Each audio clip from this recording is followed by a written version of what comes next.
Hey guys, I made some free lectures for you to understand world history in depth.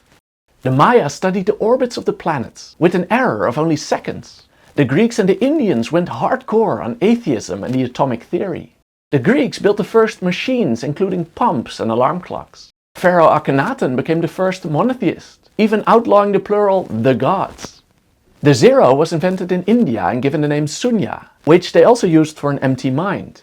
Aristotle discovered that true knowledge can only come from the senses and not mythology, allowing for the birth of science. The yogis of India discovered the unconscious, that we have a thinker inside of us that we cannot detect.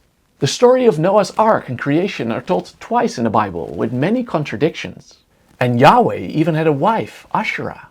The Indo-Europeans spread their language from England to India, connecting the Indian god Dios Peter, the Greek Zeus Pater and the Latin Jupiter. Now subscribe.